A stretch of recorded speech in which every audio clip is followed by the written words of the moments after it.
Well,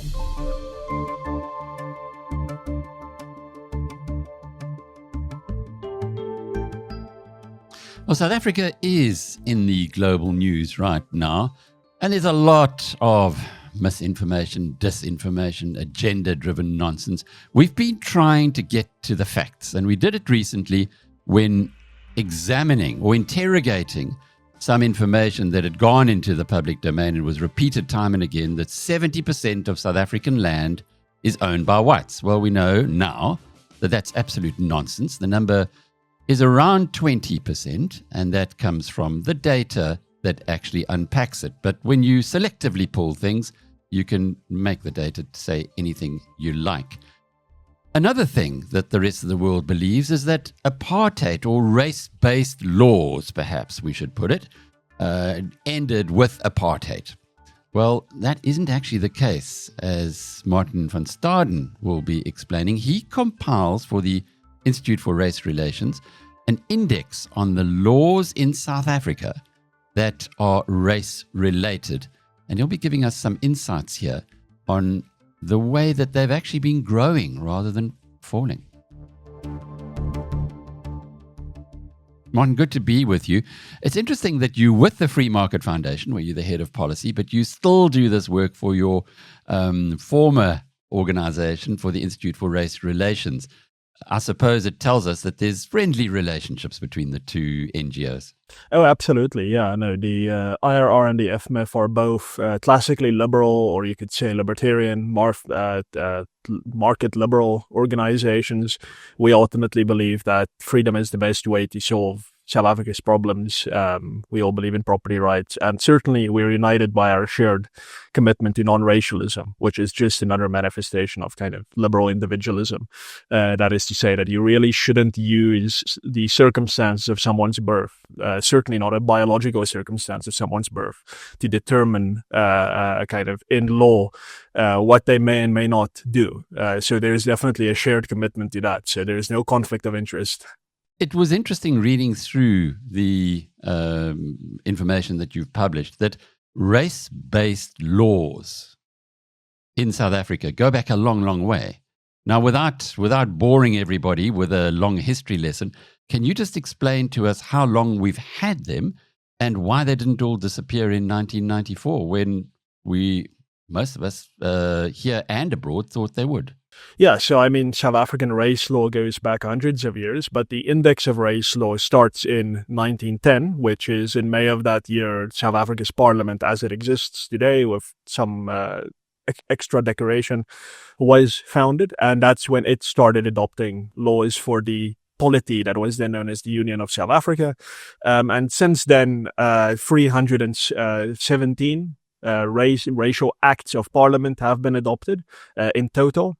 And of those, 142 are still on the books. About 9 of them have been deracialized, so 133 of them are still racial and applicable.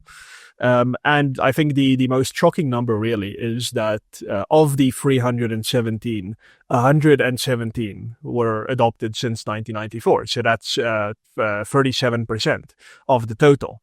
And of course, we've heard the stories that real discrimination ended in 1994, and that was replaced with redress laws. And this is now to set right the discrimination of the past. And as far as kind of I'm concerned, and the index is concerned, is that that's fine. You can make that argument in favor of these laws, but they are still race laws. And that's the kind of the thing that people like Tudi Madonsela and some journalists, Pierre de Vos and so on, keep getting caught up on. It's essentially to say that, well, after 94, we had good vibes race law, and therefore it does not qualify as race law. And I think that is an approach that is going to necessarily cause confusion, especially amongst foreigners. How you describe the intentions of a specific piece of race law is entirely in your hands and your kind of subjective estimation of whether it's good or bad. What we want to do is show the world, tell the world that the phenomenon of race in law, i.e., someone's skin color being recognized as a legally relevant factor is still alive and well in South Africa. And you might like that. We don't. And that's an important piece of information to share with the world and with those South Africans who aren't quite clued up on how deep this stuff really goes. What do you mean by good vibes laws? Yeah, so there's a prevailing notion that, and I was surprised really by this a while back. I had assumed that people generally bought into this idea that you cannot judge a law or a policy by its intentions. I mean, the famous quote, "The road to hell is paved with good intentions." I thought people instinctively understood that, but I was wrong. A lot of people who support the redress laws of post-apartheid South Africa would say that they are unlike the race laws that came before 1994, not for any kind of quantifiable or qualifiable reason of look at how much benefit it has brought the country, but really and seriously just based on the intention with which it was ostensibly adopted, and that is to repair damage. So it is an exclusive look at how this thing has been dressed up, how it has been sold to the public, and that is to say that it is there to help people. Now, the same happened during apartheid, and that's what frustrates me so much. When the Group Areas Act was introduced, it was said that this would protect the racial groups from dominating each other, and when the Natives Land Act was adopted, the absurd claim was made that it is going to protect Black South African land from being bought by rich white developers, and this is why they had to have... I mean, obviously the people who introduce laws are going to try and justify them based on good intentions and good vibes and good feelings and so on. And that's never going to change. And if we as a vigilant public, as policy analysts and certainly as journalists, if we are going to judge these laws based only on the kind of feelings and the justifications made by the politicians for them, we're actually never going to get to the bottom of it. And that's why kind of the better approach is to judge these things by their consequences. And the index does not look at their consequences specifically because we want to maintain objectivity here. But you judge them by their consequences and you judge them by their very nature. And my personal view is that when it comes to race law, you must judge it simply on its nature. And that is, the common law knows no race. There are men and women in common law. There are adults and children in common law, but there are no blacks and whites in common law. So if you want the law to see race as relevant, you have to introduce legislation or a regulation or something. And in my view, that is the wrong approach. You shouldn't make people's race relevant at law because they simply cannot control what race they are born as. I guess it's also broad strokes. There are the children of very, very wealthy people who are black or Indian or colored. Now, I'm using the old Population Registration Act, which, as you pointed out, was terminated in the 1990s. But there could be very wealthy people coming from those backgrounds who have an easy entree into the best schools and into universities. And on the other hand, you have people from the white group who have absolutely no chance of ever thinking of getting to university because they just don't have the wherewithal. So it's a broad brush that is painted here, which surely is not the intention, even if you do think it is good vibes. Or how is that argument answered? Yeah, I mean, that's something that the Institute of Race Relations specifically has made many arguments on, and it's quite simple. If you want to kind of repair the disadvantages of the past, you have to look at disadvantage. You have to look at socioeconomic disadvantage, and that's a perfectly observable and quantifiable phenomenon. You ask people for their income statements, whatever. You can get that information. But the government, I think, has, or the political class in South Africa has, for rightly or wrongly, determined that race is kind of a currency in our politics, and that if you justify things based on race, that kind of activates people in some way, and it seems to be just easier to take that route rather than to do the hard work of determining disadvantage. And of course, then there's the corruption element. I'm not sure how far this factors into these the process of adopting these laws, But obviously, when you have to consider someone's race, that makes it very easy for some politically connected person to kind of weasel their way into a deal because they have no other qualifying aspects other than their race, and that's how BEE to some degree has been kind of used as a mechanism for corruption. So all these things probably play into that. The academic justification just shortly before the end of apartheid was that, well, it's difficult to end poverty, so the kind of midway step between kind of now and when we eventually end poverty is to create this class of black economic elites, and the black masses would kind of almost live vicariously through them and see that, oh, good, Tokyo Sequale is doing very well, and these businessmen are doing very well. They're black, I'm black, and therefore there's a symbolic value in creating this black elite, and that in itself is somehow valuable. Now, I think that's a problematic way to approach the question of solving poverty. I think the poverty has been solved all around the world. There are very kind of simple solutions to this issue. You kind of free the market. The World Bank just taught us almost word for word exactly how we must start approaching this issue, make it easier to employ people. This is not rocket science, but yet we are trying to apply this formula-based proportionality. You mentioned the land audit earlier, kind of. If you are 7% of the population, you only get to own 7% of the land, and so on. And that's kind of the logic that the race laws after 1994 and before 1994, to be frank, are based on. And yeah, it's just important that people know this, because there's been talk about race law in South Africa for many, many years, and it's never really been quantified. And now that this work has been done, it's causing contention and controversy, and that's good. But finally, now there is a resource for people to rely on to actually do the additional work. Martin, those who are benefiting from the system as it is currently structured are going to be fighting tooth and nail to retain it.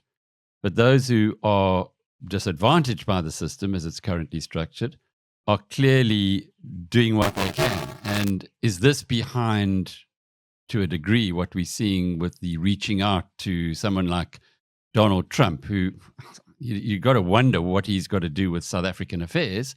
But it does appear as though increasingly he's now playing a role and being introduced into this country to play a role here. Yeah. No, thank goodness. I'm not the man's biggest fan by any stretch of the imagination, but we have had a situation in South Africa for decades now where pointing these issues out to the state has been met by really a cold shoulder. The government has had contempt for any insinuation that a race-based approach must be replaced if you want to have government kind of assistance with a non-racial approach. The government has rejected this outright. And the going over into the GNU, which caused a lot of kind of excitement last year, in May of last year, that has not in any way, shape, or form changed this approach. From race-based to disadvantage-based. So there's been litigation over the years. The Constitutional Court has heard many cases on race law, and ultimately that court has accepted the logic of the kind of the state on we need to use race. So what are South Africans to do next? You cannot just accept race law as a phenomenon. This didn't happen during apartheid. This didn't happen during Jim Crow in the American South. So what were we to do? I think the obvious answer was you need to try and muster international and foreign pressure on the South African government to change its ways. And I think it's really excellent that the world superpower has taken an interest in what's happening in South Africa. It might cause some short-term damage, but it has made the environment more fluid. And I think that is a good thing, because we've been set in our ways of legislating by race for far too long. And maybe now there's a chance to actually turn that around. Well, it's interesting that the World Bank, you mentioned earlier, is also banging this drum. But for anybody who has a vaguest understanding of economics, it's obvious. Who's going to invest if you have a 30% tax on anything that you invest with?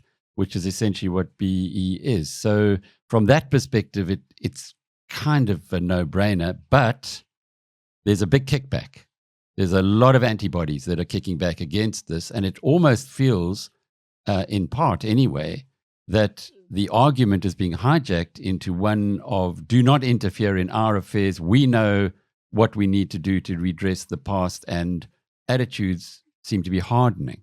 Yeah, I mean, this was very much expected. I mean, you saw this during the previous dispensation as well. Everyone said that, listen, we South Africans know best how to solve our racial questions, so the world must stay uninvolved. And the ANC was at the very forefront of rejecting that logic. It went all around the world to the communist bloc, to the Western bloc, and said we need help to fight the system of racial engineering that's being imposed on peaceful and innocent people.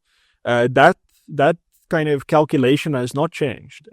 Just because kind of some of the details in the race law have changed does not kind of wipe away the fact that people's circumstances of their birth are being weaponized against them in this country. And people say, well, the white minority is wealthy and so on. And we cannot dispute that. Of course, white South Africans as a group relatively do better than black South Africans.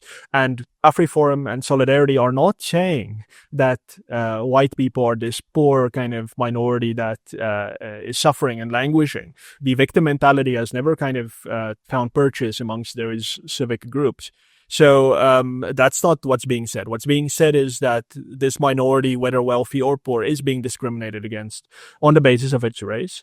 Various other racial groups are also not on the benefiting side of this. And of course, the black majority does not benefit from the ostensible kind of benefits that these laws are aimed at achieving for them. So the equation of getting foreign pressure to bear on your government has not changed. There's nothing wrong with it. It's part of kind of a healthy democracy to be able to bring any pressure to bear on the state. And I mean, the latest news that charges of treason have been laid against Afriforum and Solidarity is shocking. And I think if the GNU wants to show that it's actually a good faith government, it must immediately reject those charges that are being laid by MK and some others and say that we will not interfere with the democratic right of organizations and individuals to challenge what the government of the day has adopted. And to just say that, well, you have to go through the courts and write a petition to parliament. You cannot determine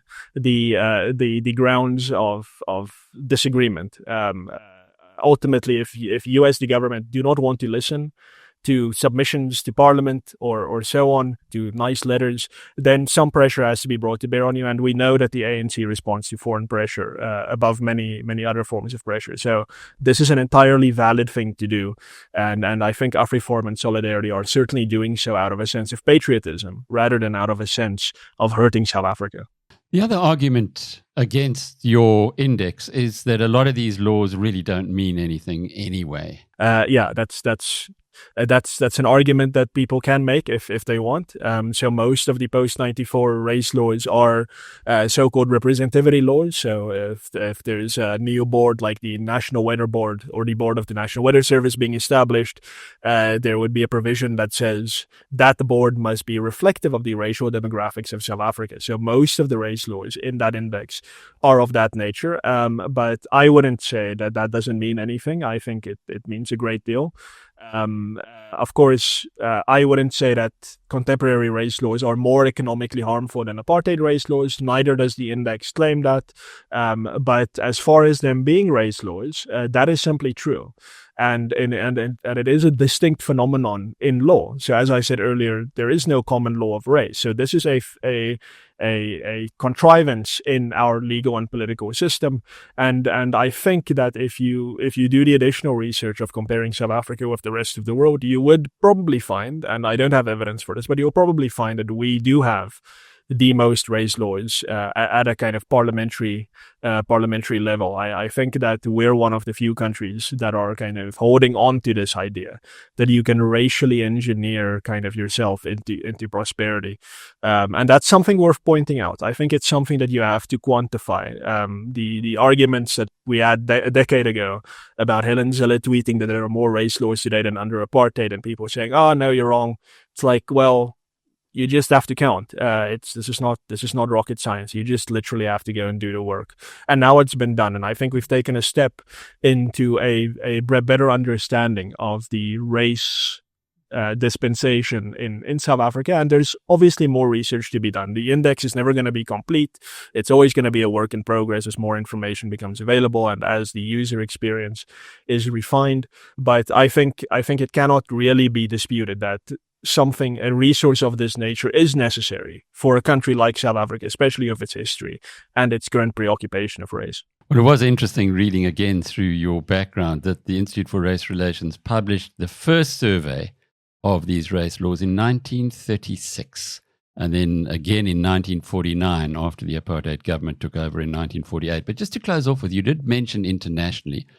It occurred to me the article that is so angered Donald Trump that was published under Cyril Ramaphosa's byline in Foreign Policy magazine in Washington last week was co-authored by the Prime Minister of Malaysia, which is another country that has race laws. So maybe the idealistic positioning on both of these individuals, if not both of those countries, is aligned. Yeah, no, I mean, Malaysia, India, and South Africa, I think, are maybe three notable kind of exceptions in the world of countries that still have a kind of a dispensation of race law. So, there's definitely an alignment there. And I think the other irony is also that the ANC and Cyril Ramaphosa are very kind of happy to utilize foreign pressure to, for instance, try and pressure the Israeli government into changing its ways. And that's what that foreign policy article was ultimately about.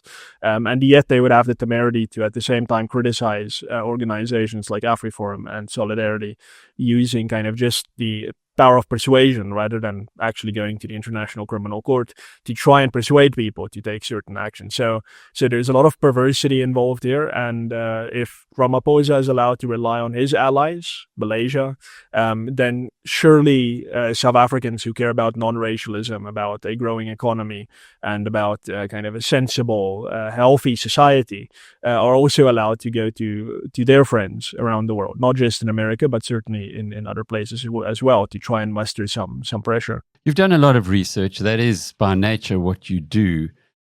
When one looks back, you can get an understanding perhaps of where we might be going forward. And have you got any thoughts on how this might all end up, where it might go to from here?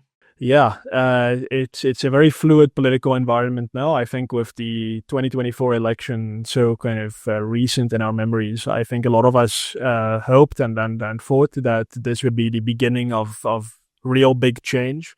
The ANC has been remarkably good at ensuring that is not the case, and the other parties have been remarkably bad at trying to change the ANC in that respect. So things are highly fluid. I'm not sure that we're going to have a political solution to this, at least during this parliamentary term until 2029. But now I think that it's clear that the kind of mystique around the ANC internationally has been broken to a large degree.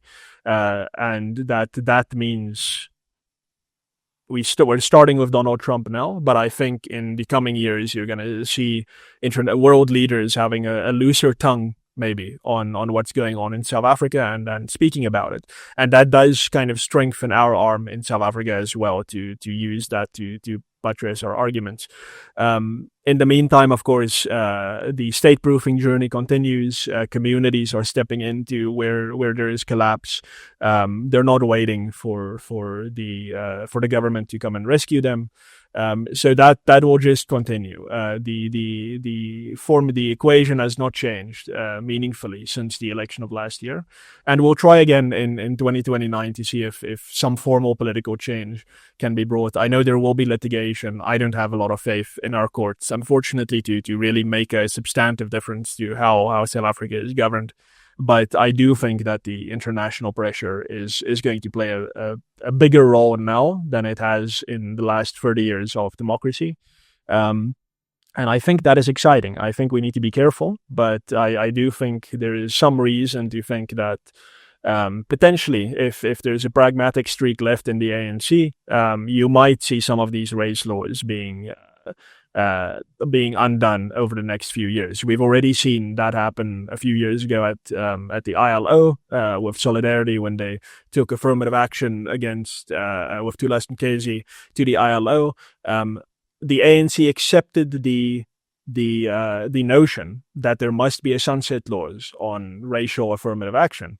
They haven't done anything. They've broken that agreement. So of course we knew that was coming, but they at least accepted nominally the premise that these things must come to an end at some stage. And I think that's significant. So I think, a fluid environment, and over the next few years, we're going to see a far more,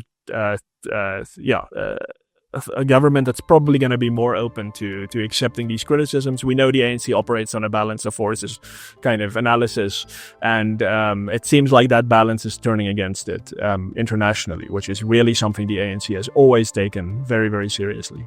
Martin van Staden is the head of policy at the Free Market Foundation, and he also is the editor and compiler of the Race Law Index. I'm Alec Hogg from BizNews.com.